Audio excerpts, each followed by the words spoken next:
इस सत्र में हम भारत के आसपास के स्थान और उनके अक्षांश और देशांतर की सूची कैसे तैयार करें, यह सीखेंगे। इस सत्र के अंत तक आप अक्षांश और देशांतर क्या होते हैं, ये जानने और विभिन्न शहरों के अक्षांश और देशांतर का पता लगाने में सक्षम हो जाएंगे।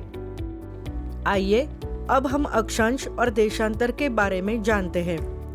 अक्षांश और देशांतर ऐसे पैरामीटर या निर्देशांक है जिससे हम पृथ्वी पर किसी भी स्थान का लोकेशन निर्धारित कर सकते हैं। अक्षांश और देशांतर दोनों ऐसे कोण हैं जो पृथ्वी के गोले पर बिंदुओं को विशिष्ट रूप से परिभाषित करते हैं। वे पृथ्वी की सतह पर कहीं भी भौगोलिक स्थितियों को लोकेट करने या पहचानने के लिए एक समन्वय प्रणाली या योजना का गठन करते हैं। अक्षांश और देशांतर साथ में मानचित्रकारों, भूगोलवेत्ताओं और अन्य लोगों को ग्लोब पर बिंदु या स्थानों का पता लगाने में सक्षम बनाते हैं। उसी तरह वे पृथ्वी के केंद्र से किसी भी स्थान की कोणीय दूरी दर्शाते हैं। अक्षांश और देशांतर दोनों को डिग्री और मिनटों में मापा जाता है। अक्षांश ऐसे हॉरिजॉन्टल रेखाएं हैं जिससे इक्वेटर की उत्तर या दक्षिण दूरी मापते हैं। उसे पैरेलल नाम से भी जाना जाता है। अक्षांश रेखाएं कोई भी स्थान इक्वेटर यानी भूमध्य रेखा के उत्तर या दक्षिण में कितने दूर स्थित है, यह मापने का संख्यात्मक तरीका है। इक्वेटर यानी भूमध्य रेखा अक्षांश मापने का प्रारंभिक बिंदु है, इसीलिए इसे शून्य अक्षांश के रूप में चिन्हित किया गया है। ध्रुवों पर 90 डिग्री अक्षांश तक जो स्थान इक्वेटर से जितना दूर स्थित होगा, उतनी ही अक्षांश डिग्री की संख्या अधिक होगी। अक्षांश लोकेशन डैश डिग्री उत्तर या डैश डिग्री दक्षिण के रूप में दिए गए हैं। देशांतर इंग्लैंड के ग्रीनविच में मेरिडियन के पूर्व या पश्चिम को मापने वाली वर्टिकल रेखाएं हैं जो मेरिडियन के नाम से जानी जाती है। देशांतर रेखाएं यह प्राइम मेरिडियन नामक यूनिवर्सल वर्टिकल लाइन के पूर्व या पश्चिम में कोई भी स्थान कितनी दूरी पर है, यह दिखाने या मापने का एक संख्यात्मक तरीका है। देशांतर का प्रारंभिक बिंदु वर्टिकल है। प्राइम मेरिडियन को 0 डिग्री देशांतर में क्रमांकित किया गया है। प्राइम मेरिडियन के पूर्व या दक्षिण देशांतर को मापने के लिए प्राइम मेरिडियन के पूर्व में 180 डिग्री वर्टिकल देशांतर रेखाएं और प्राइम मेरिडियन के पश्चिम में 180 डिग्री वर्टिकल देशांतर रेखाएं हैं। इसीलिए देशांतर स्थानों को डैश डिग्री पूर्व और डैश डिग्री पश्चिम के रूप में दिया जाता है। 180 डिग्री रेखा एक वर्टिकल रेखा है जिसे इंटरनेशनल डेट लाइन कहते हैं और वो प्राइम मेरिडियन के ठीक विपरीत होती है। उत्तरी गोलार्ध में स्थान की पहचान उसके उत्तरी अक्षांश से की जाती है और उत्तर को N से निर्दिष्ट किया जाता है। कर्क रेखा का अक्षांश 23 डिग्री 26 मिनट उत्तर या 23 डिग्री 26 N के रूप में लिखा जाता है। इसी प्रकार उत्तरी ध्रुव के निकट जो आर्कटिक वृत्त है, उसके अक्षांश का माप 66 डिग्री 34 मिनट उत्तर होता है। दक्षिणी गोलार्ध के अक्षांशों का दक्षिण एस से दर्शाया जाता है। इसी प्रकार इक्वेटर के नीचे वाला काल्पनिक हॉरिजॉन्टल सर्कल जो मकर रेखा के नाम से जाना जाता है, उसका अक्षांश 23 डिग्री 26 मिनट दक्षिण होता है और अंटार्कटिक सर्कल जो इक्वेटर के नीचे और दक्षिणी ध्रुव के निकट वाला हॉरिजॉन्टल सर्कल होता है, उसका अक्षांश 66 डिग्री 34 मिनट दक्षिण होता है। इक्वेटर के उत्तर दिशा के अक्षांशों को पॉजिटिव वैल्यू से दर्शाया जाता है, जबकि दक्षिण दिशा के अक्षांशों को निगेटिव वैल्यू से दर्शाया जाता है।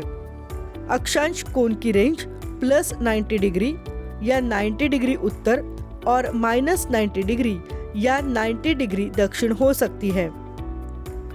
यह जानना दिलचस्प है कि कर्क रेखा और मकर रेखा का अक्षांश माप समान है,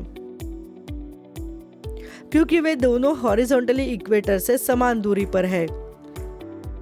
उनमें केवल इतना ही अंतर है कि कर्क रेखा उत्तरी गोलार्ध में है, इसलिए इसका अक्षांश 23 डिग्री 26 मिनट उत्तर होता है, जबकि दक्षिणी गोलार्ध में मकर रेखा का अक्षांश 23 डिग्री 26 मिनट दक्षिण में दर्शाया जाता है।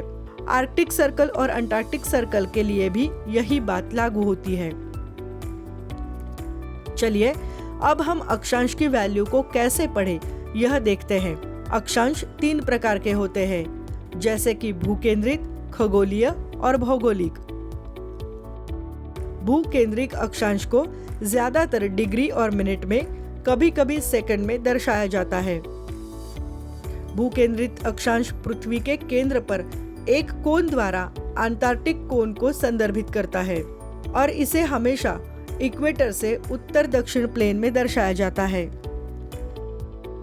कायरो का अक्षांश 30 डिग्री 3 मिनट उत्तर होता है, जो ग्लोब के केंद्र पर 30 डिग्री 3 मिनट का कोण बनाता है। उत्तर इंडिकेट करता है कि कायरो इक्वेटर के उत्तर में है, इसलिए वह उत्तरी गोलार्ध में है। ड्यूनोडिन न्यूजीलैंड का अक्षांश दक्षिण में 45 डिग्री 52 मिनट होता है, जिसका अर्थ यह है कि यह ग्लोब के केंद्र पर 45 डिग्री 52 मिनट का कोण बनाता है और वह दक्षिणी गोलार्ध में स्थित है। प्राइम मेरिडियन पृथ्वी को पूर्वी और पश्चिमी गोलार्ध में विभाजित करती है। देशांतर प्राइम मेरिडियन के पूर्व या पश्चिम में जो जगह है उसकी लोकेशन को प्रदान करते हैं। देशांतर को डिग्री और मिनट, कभी कभी सेकंड में भी मापा जाता है। सभी देशांतर को इक्वेटर और प्राइम मेरिडियन के इंटरसेक्शन के आधार पर पृथ्वी के केंद्र के साथ बनाए गए कोण से मापा जाता है।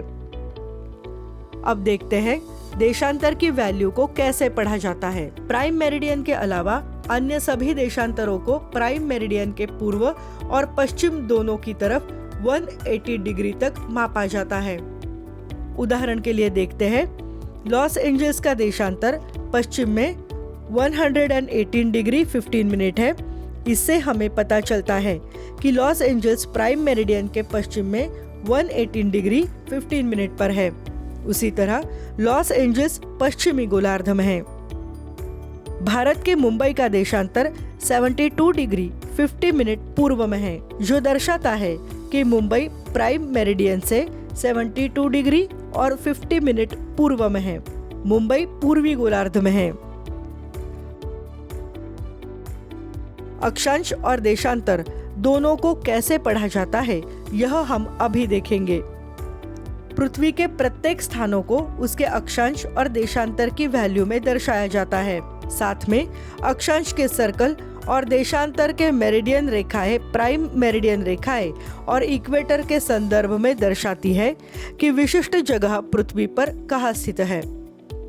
उदाहरण 1, 59 डिग्री 57 मिनट उत्तर और 10 डिग्री 45 मिनट पूर्व में दर्शाया गया पॉइंट इक्वेटर के उत्तर दिशा में 59 डिग्री और 57 मिनट है और ग्रीनविच मेरिडियन के 10 डिग्री और 45 मिनट पूर्व में स्थित है। इस जगह का नाम ऑस्लो, नॉर्वे है। उदाहरण 2, मॉन्ट्रियल कनाडा को 45 डिग्री 30 मिनट उत्तर और 73 डिग्री 34 मिनट पश्चिम में दर्शाया जाता है। ये निर्देशांक दर्शाते हैं कि मॉन्ट्रियल इक्वेटर के उत्तर में 45 डिग्री 30 मिनट है और प्राइम मेरिडियन से 73 डिग्री 34 मिनट पश्चिम में है। उदाहरण 3, पापुआ न्यू गिनिया दक्षिणी और पूर्वी गोलार्ध में स्थित है, इसलिए इसकी राजधानी पोर्ट मॉरेस्बी के निर्देशांक 9 डिग्री 31 मिनट दक्षिण और 147 डिग्री और 13 मिनट पूर्व में दर्शाए जाते हैं। चूंकि अब आप अक्षांश और देशांतरों के बारे में जानते हैं, इसलिए आइए हम आपकी समझ का परीक्षण करने के लिए एक टास्क करते हैं। यह टास्क करने के लिए आपको एक ग्लोब मॉडल या वर्ल्ड एटलस की आवश्यकता होगी। इस टास्क में आपको भारत के मैप पर या ग्लोब मॉडल पर भारत कहाँ स्थित है यह खोजना है और उसके सभी क्षेत्रों से कुछ शहरों के नाम बताना है। उनका अक्षांश और देशांतर भी बताना है। आपके द्वारा खोजे गए सभी निष्कर्षों को टेबल में लिखिए।